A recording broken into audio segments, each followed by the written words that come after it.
just issued hurricane watch. So this portends what's about to happen in the Bahamas and Florida. All right, Dr. Knapp, that's short term. And we know the path eventually takes it closer and closer and closer this weekend toward Florida. So let's talk about that. We know millions of Americans living in South Florida are really anticipating what could be coming their way. One of the most significant hits in South Florida history. 85 degrees for you right now in calm in Fort Lauderdale, 88 in Tampa. We've got calm conditions, but both locations can't be ruled out of seeing significant impact from Irma. Yeah, and you look at some of these metro areas, Tampa, Fort Lauderdale, Miami, these are especially susceptible as well.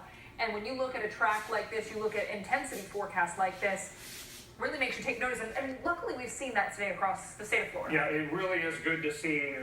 You all have been talking to some of the state and local emergency managers and officials over the last couple of hours. Officials are taking it seriously. Now, I think what we can help people do, residents and visitors in Florida, for example, to do your part. If the local officials are taking it this seriously, they're getting resources ready, they got their plans ready to go, they're ready to give you instructions. Evacuations are starting in the Keys tomorrow. You have to do your part to get yourself ready. And I don't want anyone to be looking at this track and make some wrong assumptions, meaning, well, it looks like the center of the cone goes south of Miami, so I'm good. So it's not a problem, right? Or it looks like it could go over Cuba and into the Gulf, so it's really, maybe it's not a Florida problem. I mean, we all have a tendency to want to look at the forecast and figure out how we can get ourselves off the hook. Yeah, we want to wish cast. We want to go, I'm way over here on the right side. It should be okay. Yeah, but the risk is real for Florida and obviously everywhere in between. But I do want to point out some of the nuances here and some of the major uncertainties. Land interaction is one of the big ones. If it goes on the left side of that cone, it could still spend some time over Hispaniola, could spend a lot of time over Cuba. Bad for them. Could mean a weaker but maybe a larger system that could eventually make its way up to Florida. Turks and Caicos, the Bahamas are in play here. If it goes on that side of the cone, that's not enough land to disrupt the circulation or the fuel.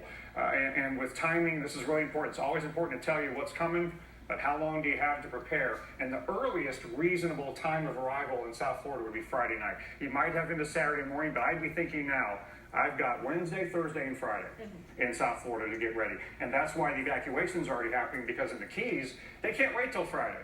It takes that long to get people out of the Keys, the visitors first. Yeah, it's one way in, one way out, and you've got that roadway, and this is all the folks have to use. So yeah, you don't want to wait till the last minute. We saw some gridlock into parts of Texas last week as we watched Harvey make its landfall. We don't have that luxury across this part of Florida. No, and we just talked to emergency management officials in Monroe County, which is the Keys, and one question that we asked was, well, I having lived in South Florida, if you drive around down here, you see signs that say Monroe County Hurricane Evacuation Center. Right.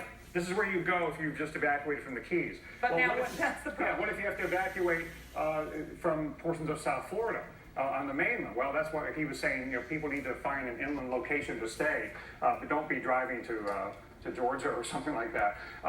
Now, so there are limited ways to get out of the very congested, highly populated area in Miami and South Florida. But the thing is, though, that the evacuation zones don't go as far inland on the East Coast as they do on the West Coast. On the West Coast, some of the evacuation zones go 25 miles inland because the waters are so shallow that the storm surge can be pushed way inland. On the East Coast of Florida, the ocean gets deep really quickly, so the storm surge can't go as far